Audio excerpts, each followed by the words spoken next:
This conference will now be recorded. Okay, so guys, anybody have any open questions regarding previous session?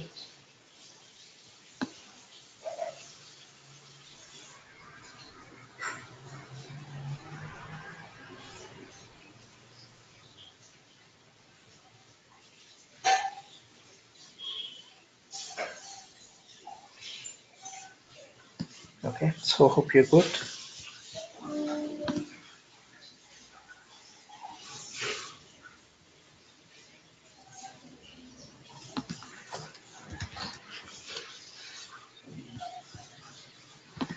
So we spoke about the one of the use case, guys. We have walked through this use case. Okay, so I hope everybody have a Salesforce account now. So once one moment, guys.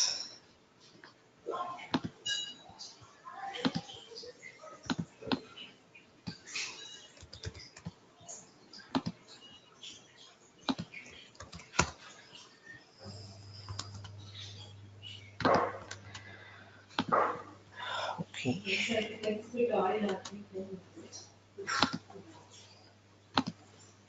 Okay, so here till here we spoke about the yesterday, right? So the variables declaration, and then so the next thing is the transform, guys. We aware about the, so we on the transform at a high level. So what was the functionality of the transform? So then when you will go for the transform, so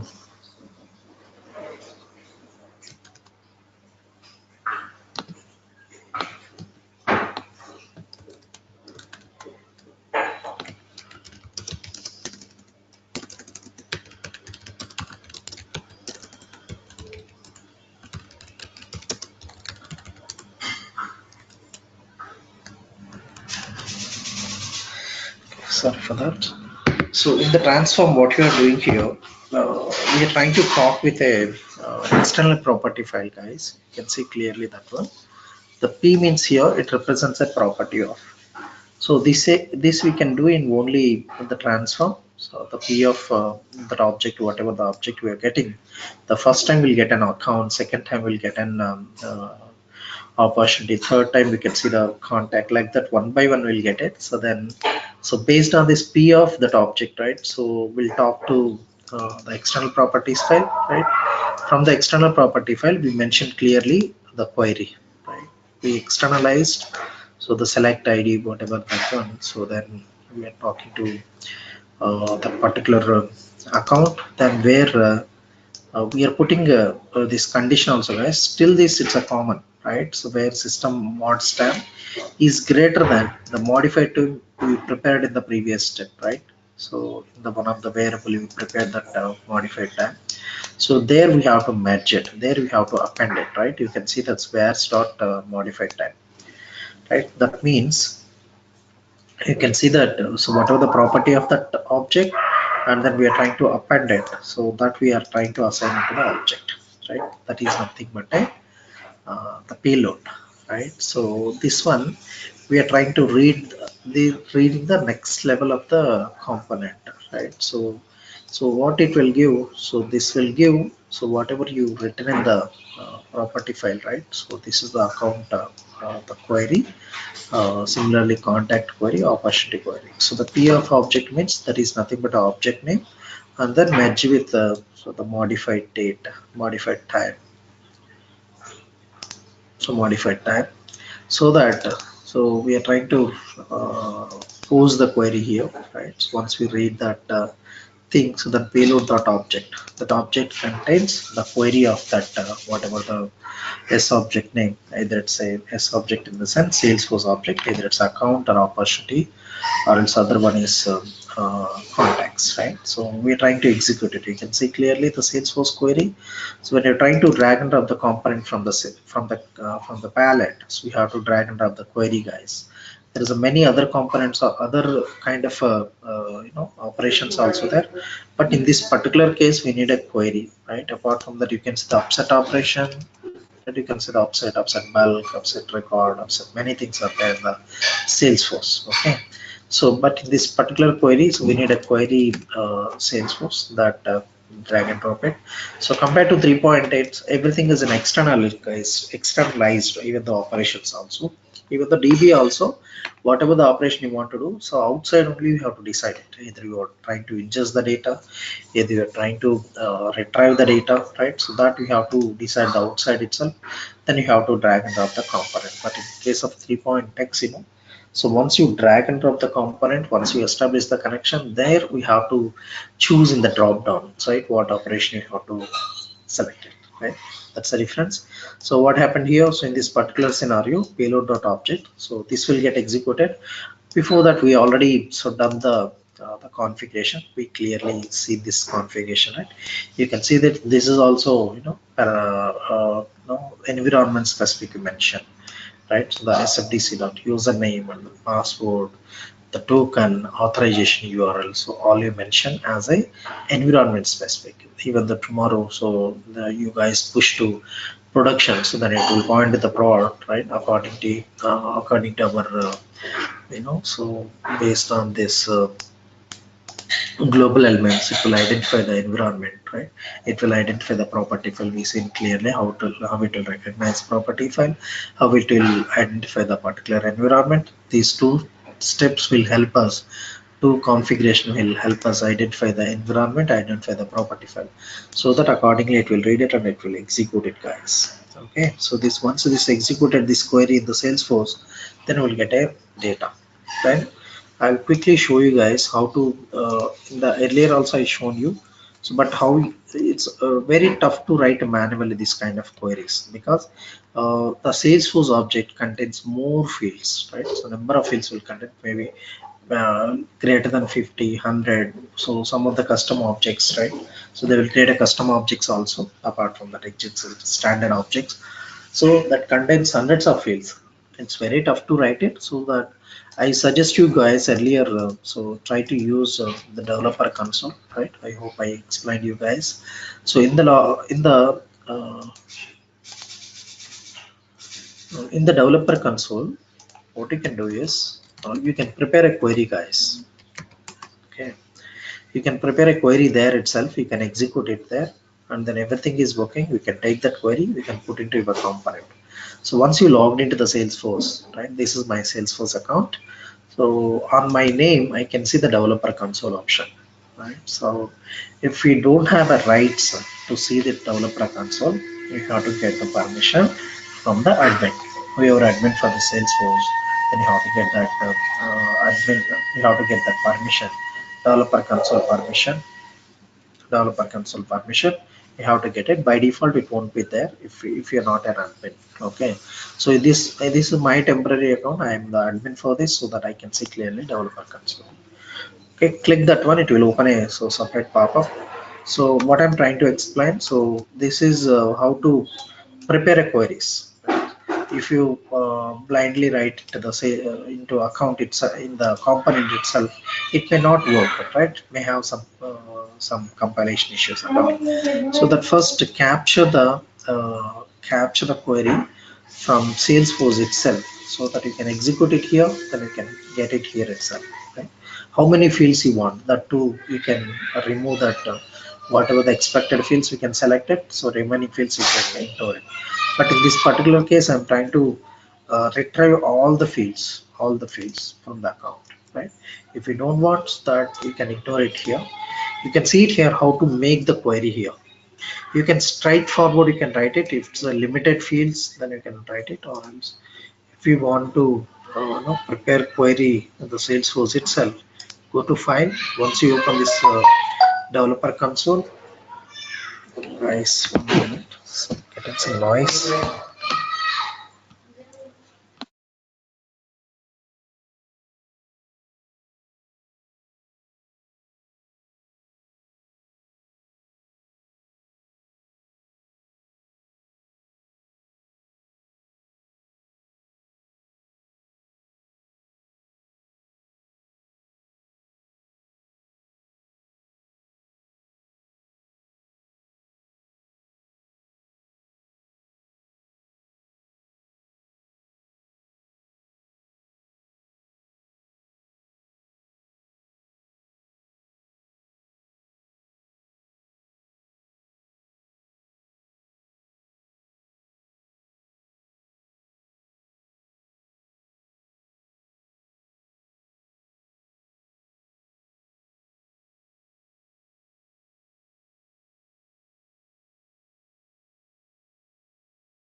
Sorry for that.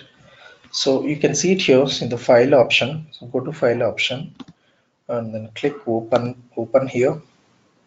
Click open here. There's a window get populated. So in the window, you can see all the objects, whatever the objects you can see in the Salesforce, right? In this particular sales application. So you can see all the namespace or also all the object names here.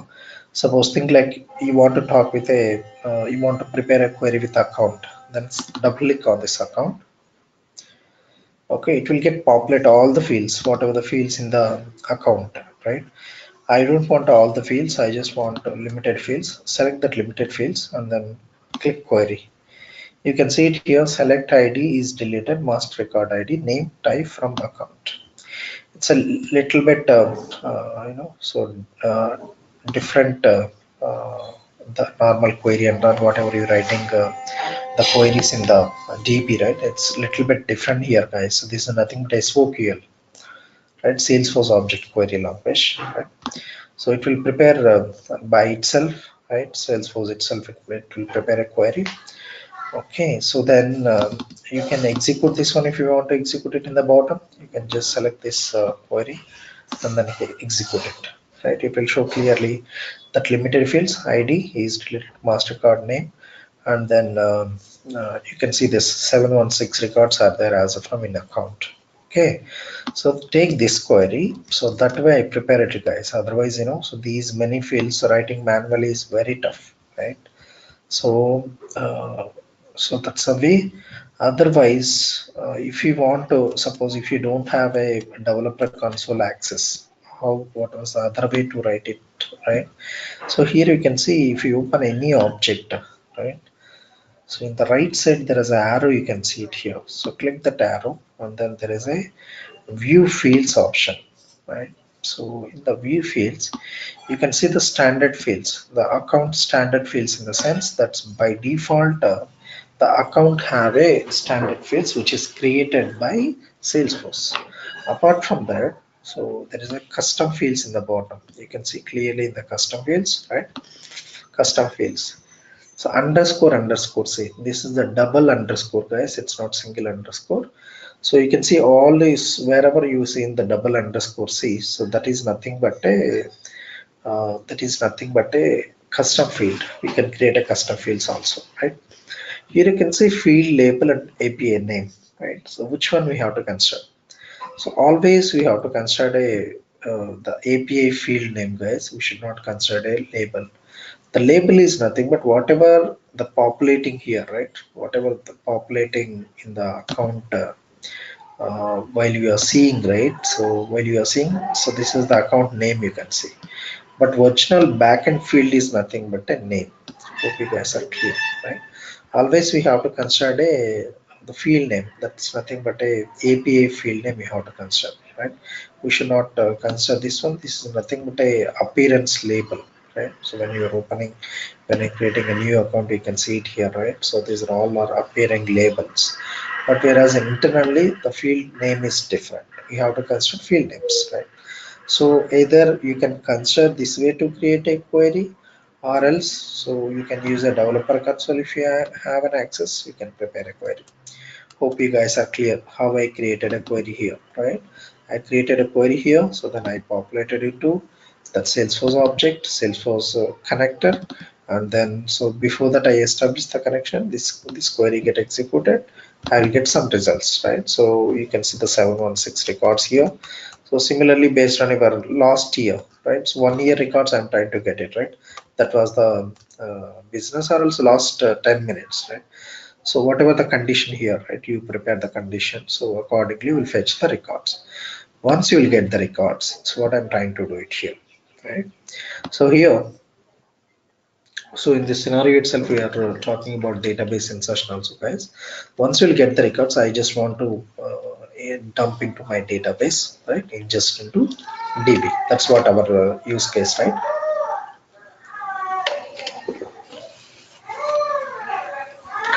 Here you can see we spoke about three objects, right? So you can see it here clearly: account, contact, and opportunity. And here I'm checking the condition here, where whatever the variable you put it in the starting, right, object variable. So I'm checking the condition here, a variable condition, right, object equal to payload, we put it here. So similarly here, that particular variable I'm trying to check it, the vas dot object equal to account, the vas dot object equal to account. What I'm trying to do it, we see in the this kind of choice router, guys, initial examples also we see. If that condition satisfied, it will go inside the DB connector, right? So in the DB connector, we have to write all this condition information. Apart from that, in the result, if you see the previous step, if you see the previous step, once that Salesforce connector execution happened, based on that query, you will get a multiple records, right? Right? Multiple records will get. Again, you see the Foreach here, guys, because whatever the records you are getting, so you have to take it one by one. We have to ingest it. It depends, guys. Depends on the target system of the DB. If it will allow multiple components, right? Multiple records at a time in session. Accordingly, we have to choose the associated component. But in this case, I'm trying to pass at a time, single row I'm passing. I'm trying to insert it, right? So we can see the batch job processing also. These kind of scenarios we have to introduce the batch jobs, because at a time DB allow hundreds of records commit, right? You can choose the commit size hundreds or thousands based on the target system, based on your DB capability, right? You can take commit 1,000 records at a time, so that your your process will be very quickly insert all the data, it will come out, right? So in this particular case, we are discussing about the Foreach loop, right? So that I'm putting a Foreach loop here. I'm trying to read one by one record, whatever the previously you have hand in the payload, we are reading. And then here coming to DB. So, okay. So here DB also different, you can see it, guys, the insert, bulk insert, right? So the database connector, you can see that these are all different operations while using DB. Okay. So in this particular scenario, I just want to insert the data into database, right? So that I just drag and drop it. I'll just drag and drop it side, and I will show you guys by default how it is look like that one.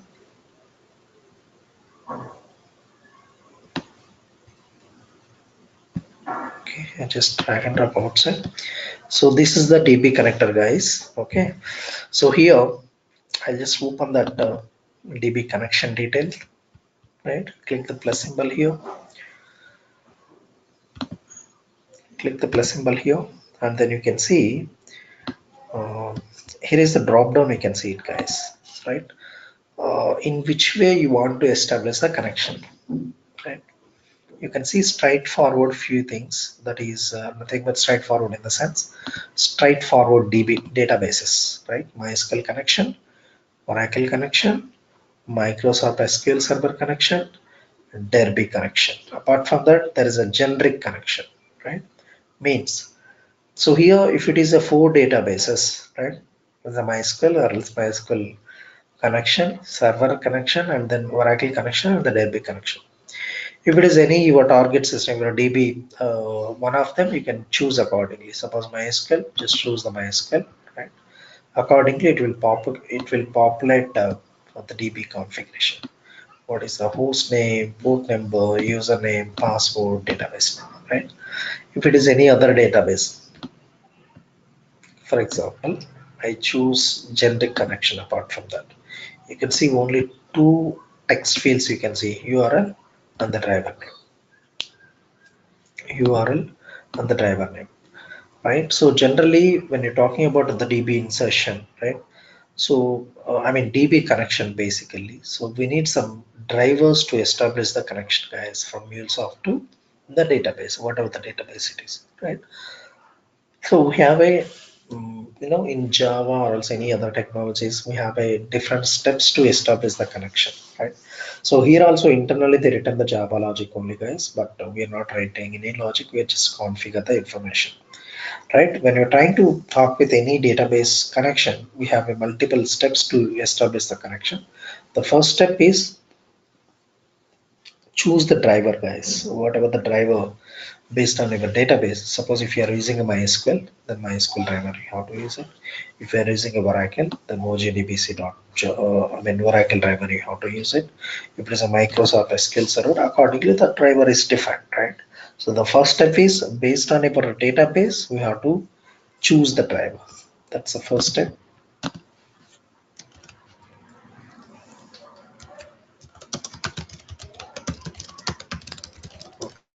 Okay. The first step is driver creation.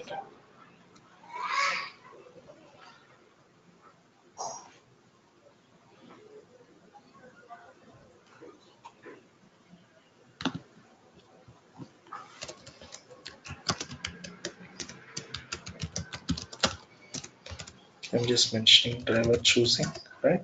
So that is based on your backend, guys, right? So whatever the DB you are using, either it's a MySQL, you have to choose the MySQL driver.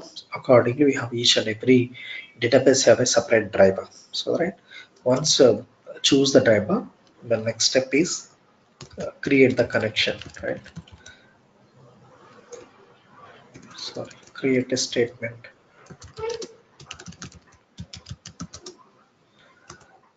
The next one is execute a statement. And these are the steps to establish the connection, guys. And the second step is create a connection.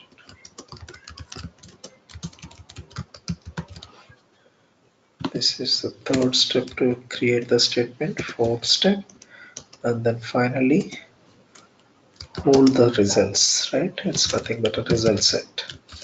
So these are all the steps any programming language to establish the connection between the database and then source system.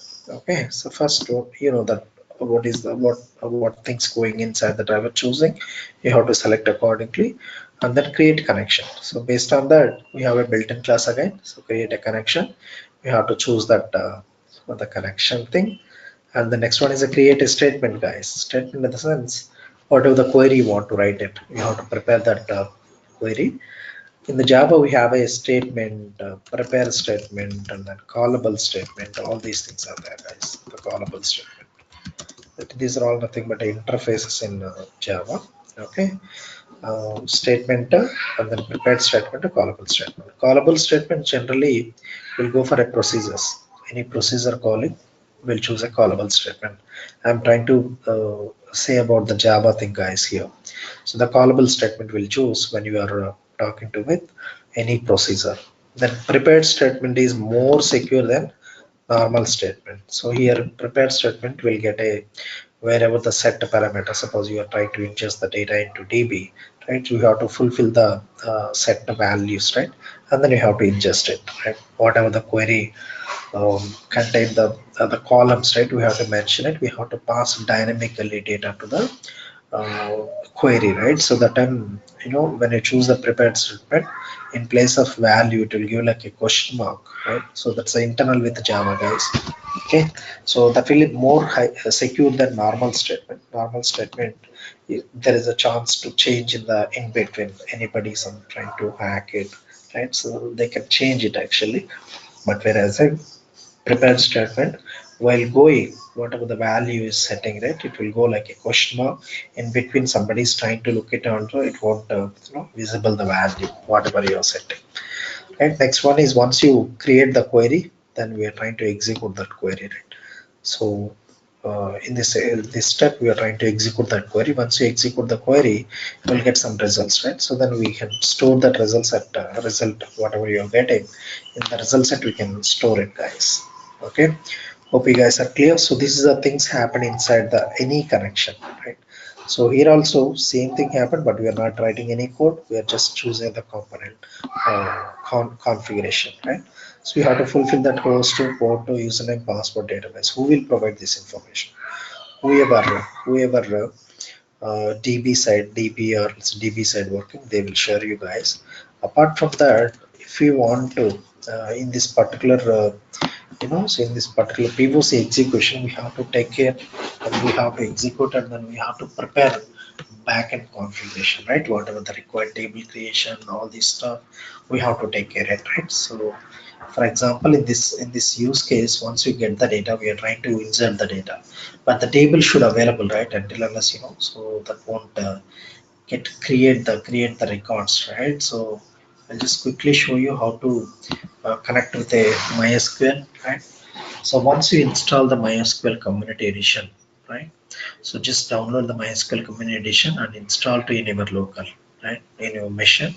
Once you install it, you can see this kind of welcome to the MySQL workbench. You can see, right? So that it will be there in the once we install in the MySQL client, it will be there some location, guys, that MySQL workbench. We have to install all the required components so that that will appear, right?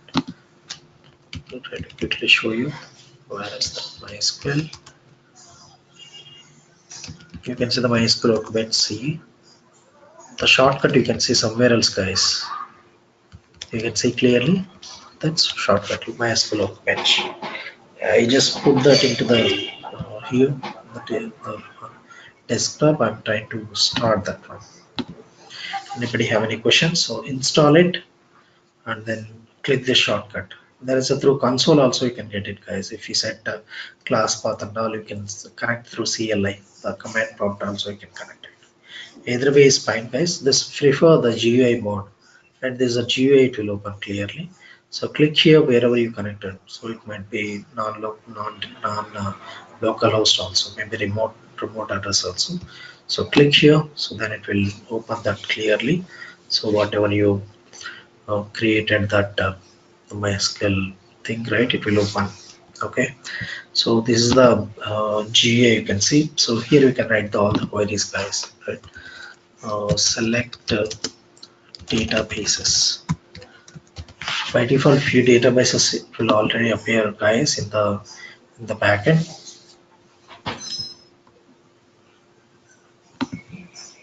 Show databases.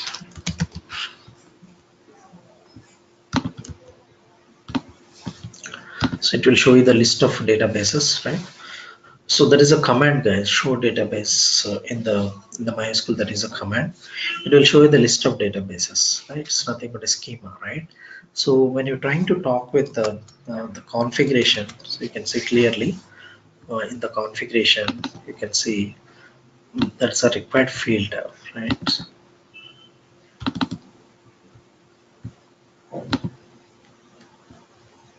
So you can see it here. So that is the required filter. Database name is a required field, guys.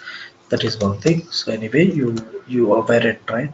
So once you select the database name, so then use that particular database name, guys. This is the second one. Second step, use company. Now you are in a company database. Whatever you are going to create it, whatever you're going to select it, that all the information coming from the company database. All right. So once you've done that one, so the next one is show tables. Okay. So this will give list of tables, whatever already available in the company database, this will appear, right? So the next one is if you want to use any table, so then directly you can use the table because already we are under company database, right? So we can adjust it, we can drive it, whatever, right? So that so in your configuration, so whatever the required field, right? So you can see the host name is required and then port name is required, username is required, password, database name. Once you fulfill all these information, you can click the test connection. So if it is success the test connection, then you are good. You can see the driver name also we have to add it, guys, otherwise it can't able to identify that particular dependency. So here we are using a driver name, suppose MySQL or else Oracle. The driver name if you use it, no? So the driver name you can see the driver name is available in that particular dependency, that particular jar file. You have to get it from uh, as a Maven dependency. You have to get it here, right? You can see clearly MySQL JDBC driver. So this is under where it is that particular driver.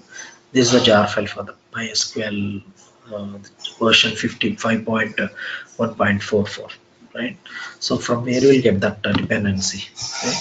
You can just click in the Google, guys, the Maven dependencies. All the Maven dependencies are available in the this particular website, Maven dependency for MySQL. I'm giving. Okay, you can see it here. You can see it here. So this website contains all the dependencies, guys. Not only this particular MySQL connector, you can see all the other dependencies also.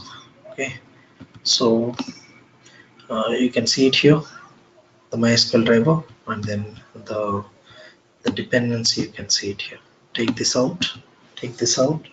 And put into first time when you're trying to establish the correction, we have to add the dependency, right? So here I already added. If you want to modify it, you can modify it. And here is the dependency. You can add it here, or else where you can add it in the pom.xml. By default, if you add it here also, this will be available in the pom.xml also. Okay, so either way, so wherever you want, either we can add into the even eventually it should go to the POM only. If you add it to the component level also, it will go to the that particular pom.xml. It will go and then it will execute it, guys. I'll just open the pom.xml.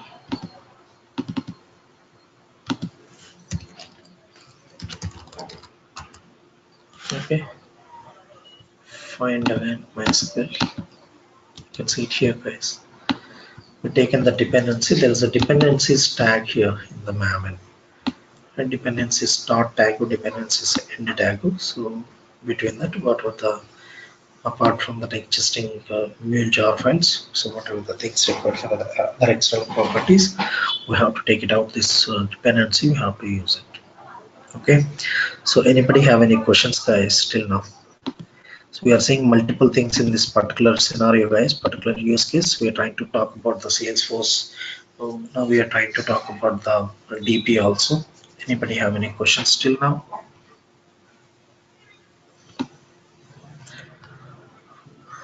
I can see few people also. Venkat. I don't know who is Venkat. Yeah, sir. Yeah. Anybody have any questions, guys? Yeah, Venkat, this is Renu. Yeah, tell me, Shreya. Yeah, what is this? Is object name and the last minute data? What is this? I didn't get it. Sorry, what was it? Object name? What is this fields? What is this connectors? This Yeah, this is variables. okay, This is not connectors. These are all variables. Set variable. You can search in the palette. okay, This is the variable. okay. Okay, it means And like set payload, like no, set payload is different. it is storing only one value. Not only one value. You can store whole payload also. Okay, okay. So what is the difference between set payload and variable? Okay. So you are joining recently or what? Yeah, yeah, recently. Srinivas Reddy. Yes, sir. You're the vendor, right? SVS Solution. You are from SVS No, Solution. no. I already learned TIPCO like yesterday. I already talked to you. Oh, okay, understand. So I will clearly explain, guys. So actually, here we have a variable is there and then payload is there. Both are there. So when you will go for variable, when you will go for payload, right? So if you go for a variable, you can hold normal simple data in the sense single value you can store it, as well as if you want to uh, can you please mute yourself if you have any question we can enable. So the first one is it's nothing but a set variable here, right? So there is a can you please mute yourself? So Okay. there is a variable and then you can see the remove variable. Two kinds of variable components are here. But whereas in 3.x, you've seen different kinds of variables, session variable, record variable, apart from these variables. So the straight answer for your question. So if you can have single value holding, or else you can have the total payload also you can hold it, right? So at the next level of the component, how we'll read it when you go for variable, this is the way we have to read it. Vars dot that particular variable name, whatever you created a variable, right? So here is the variable name, right? You can read accordingly. So vars dot object name, you can see. So this is so internal communication. This is the MEL expression. So internal communication, when you define the data in variable, you can read accordingly, right? If it is a payload, the payload, the payload, when you go for payload, if it is a whole, it's a more data. If you want to more data, you can hold it to the payload. That is one case. The other case, suppose I want to display the data in the browser, right? Whatever you are seeing, we are trying to log the information, we are trying to show into the console, we are trying to show into the some browser. That's what we are doing here. Till now, this is the only first use case we are talking to the target system, right? Apart from that, apart from that, uh, we are trying to log the information. We are trying to show the DB. Right? That's what we did till now, right? So if you want to show the information on the browser, you should use this particular set payload component. That is the two things, guys. One is you can hold the large information, right? Another one is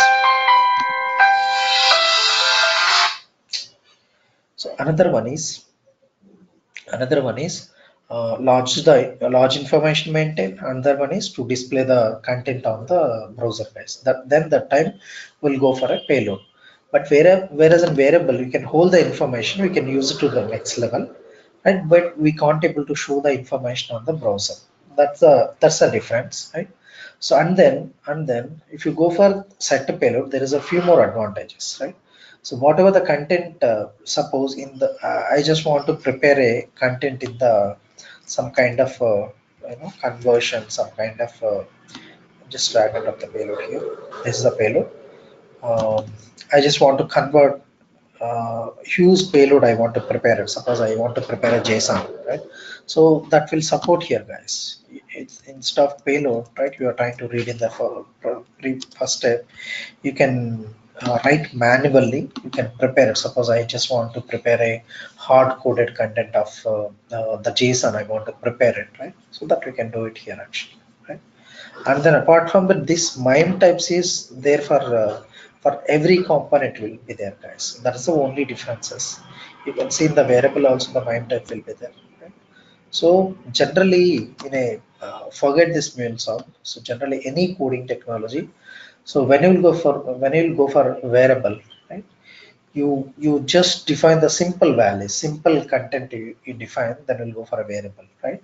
So here advantage is, if you define a variable, right, you can remove variable also. In the future, I don't want to maintain, I don't want to that particular variable unnecessary memory. If you are thinking, you can remove the variable. You can keep that drag and drop that remove variable. Then you can give the simply variable name, whatever you given the variable name here, right? If you pass it, you can remove it. In the next level, that particular variable is not available. But in case of set a payload, it's not like that. So we can't able to remove it. You can override it. We can't able to remove that particular payload, right? So like this, we can see the many differences, guys. Hope I answer your question. Hmm? Any questions again? Yeah, Venkat, it means it is storing only single value. That's what I'm saying. Not only single value, not only huge information. So medium content, you can store it. Okay, okay, Because okay, even got it. though the MuleSoft have there is no storing mechanism, guys. In any component, if you see along with a persistent store, there is a component called persistent object. Apart from that, there is no any component doesn't have any capability to store the information, guys. Here also, we're not storing really, right? In the on fly, we are keeping and then we are using next level. Right? Yeah, Clear? got it. Yeah. And then one more difference I'm trying to highlight it, guys. So generally, when somebody hitting your API, uh, the whole flow, it will have only one payload. It should not have multiple payloads, right? So suppose in the first step you are getting like a payload like a account or something we are getting, right? I'm reading like a payload only. I just assign to the payload into the variable here, right? Suppose if you define a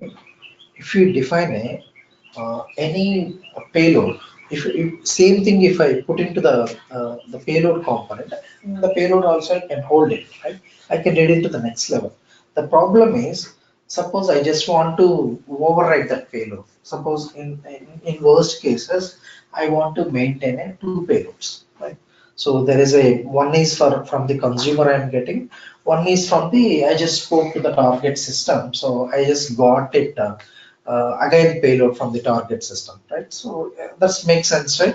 If you're trying to fetch the information, any third party vendor will get a data. On the consumer perspective also, we are getting the data. So that means here we have a two payloads, right? So in no case you can maintain multiple payloads in your as a payload. As a set payload, we can't be able to maintain two payloads, right? So in that cases, you can define a variable. One payload we can hold into the variable, another payload we can hold into the set payload. So that the reading one payload is reading from the vars, another payload is reading from the payload itself. Makes sense, right? So like this, we can't able to maintain the multiple payloads in a payload component, right? Always in the payload component, it will hold only one value, one payload. So these kind of cases, we can define a variables. We can hold that one payload into the variable, another payload into the virtual payload, set payload. We can continue accordingly, right? So I seen few more questions from the Sarita. So it is necessary to remove the variable. If we feel like, then we can remove it, right? It's unnecessary memory, right? Generally. So this is a whatever. That's what actually whatever you are holding. It's a limited information. It's a less information. It's a KB. It's a less than KBs also. That's why you don't need to remove it. If you are thinking like in 3.8, we have a session variables. Yes, if it is a session variable, obviously we have to remove it. In this particular case, we are not such kind of session variables are not there, so that you either you can remove it if you not required, either if you not remove it also, it won't much harm actually. Okay, I hope I answered the question. Anybody have any other questions, guys? Venkat, I have another question. This could be off topic, but I'm using an MQ connector. Is there a way to do the connection pooling using a MQ connector, IBM MQ?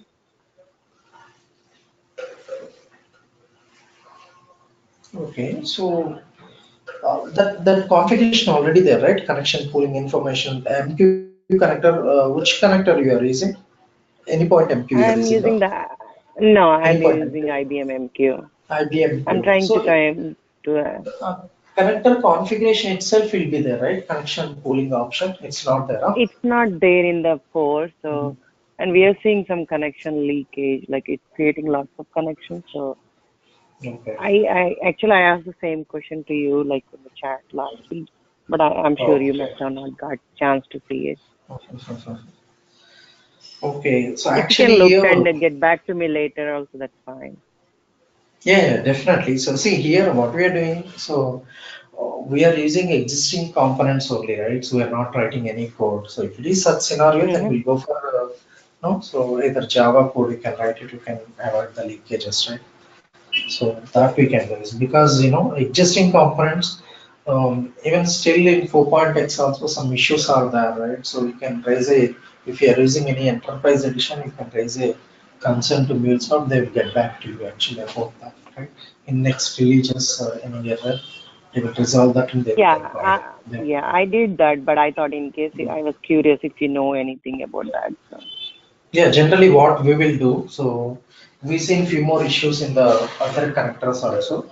If it is not suitable, if it's not sufficient, right? If you're getting any such kind of things, we'll go for a, whatever the language I familiar, right? So if I have a Java, then I Oh, will go for the Java, I will write it. So if you are familiar with any scripting language, Python or else any Groovy script, you can write that connection okay. established in the Groovy script, right? Okay, I did not explore that route. Maybe Mhm. if you can elaborate or send me an email on that, that would be great. Yeah, yeah, I did sure. not I, thought of I that. will update. Yeah, I will update.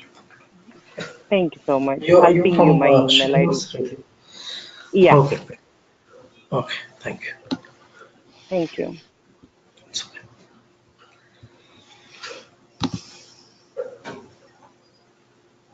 Okay.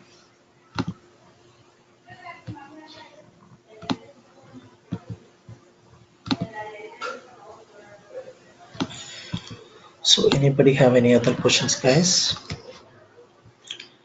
So mostly this execution I will show you tomorrow, guys. Okay, so one by one step I will clearly so debug it and I will show you clearly. So till now we discussed about the Salesforce connection and the DB configuration also we seen, right? So just drag and drop the as of now insert or else select, you can drag and drop it and then pass the click plus symbol here and then add the whatever the host port user, you know that, right? So we already discussed the environment specific, so keep that key inside the property file and assign the host name, port number, username, password and the database, right? Before that is install the MySQL. So whatever the DB, I'm not talking about only MySQL, it's a Postgres, it's a Oracle, so whatever the database we have, then try to establish the connection that particular backend. Okay, so put the information, associated information in the property file, right? So the next step, what needs to be done, we have to write a insert query, right? So here you can see the insert query, right? So whenever you drag and drop it, it will give the two options: SQL query text, input parameters. The query text is nothing but an insert query. In this particular scenario, again, it's a, you can see it here, guys, it's a environment specific. So we should not hard code anywhere else, guys, wherever required. So we should keep a so dynamic way. So either it's a two things actually. Here also, if you see, there is a still dependency on MuleSoft, right? So tomorrow query changes, tomorrow in account object there is a add a new column, right? There is a remove a new column, new field. Then you have to modify your environment properties file. Then you have to deploy it, right? So that's still dependency on the MuleSoft, right? So if it is like that, we can give it this information to the consumer, right? Not consumer, the client, whoever handling that the Salesforce information, or so that so if they will put into the some kind of some REST API, right? Or else in the database also. But database I won't prefer it, because it's a performance is a matter, right? So if it is any REST API kind of thing, if they will provide it, then you can consume the REST API. Then we can you can read the information on fly, so that you any changes happen, they will take care that they will modify it their end, right? So that our side, you don't need to deploy anything, right? So you just on fly whatever the latest changes, right? It will reflect it. We are trying to read that information, right? So so if it is if you are thinking like no more changes, I mean it's not keep on actually. It's a 6 months once or else 1 year once. If you are expecting such kind of changes, then yes, you can go for properties files. Then you can implement accordingly, guys. Okay. So here is the query, you can write it, or else you can, as of now, as a starting, you can write the normal query hard coded, and we can practice it accordingly. And then here is the bottom, set parameters actually, right? So set parameters in the sense, so when you're trying to ingest the data, right? You can see the query clearly in the property file I mentioned. You can see the insert query. So this is the insert query. right? Insert query, you can see it. When you're trying to insert it, so generally how we'll write the query, so the table name followed by fields, all fields we will mention, and the values, you can see the values should not be hard coded, right? Values we have to set dynamically. So that's what we are getting the data from the Salesforce, right? Once we get the Salesforce, we'll get like a array list, we'll get it because multiple records. So from the one by one records we are reading, so you can see the for each, we are reading one by one record, we are getting the data, right? So in the query, we have to set it dynamically, you have to set the data, then it will insert the DB, okay? So I'll show you the tomorrow execution. So meanwhile, you can practice, at least connections are establishing, DB installation, all these take care. So then tomorrow we show you the execution, so that we'll see more Salesforce integrations, guys. Like this time only we are selecting the data. We'll see how to ingest the data in Salesforce also. Okay, upset operations, all these things we'll do. It would be great if you can send me more examples related to this. Okay, so thank you so much, guys. That's all for today. So if you don't have any questions, we'll wind up the session, guys.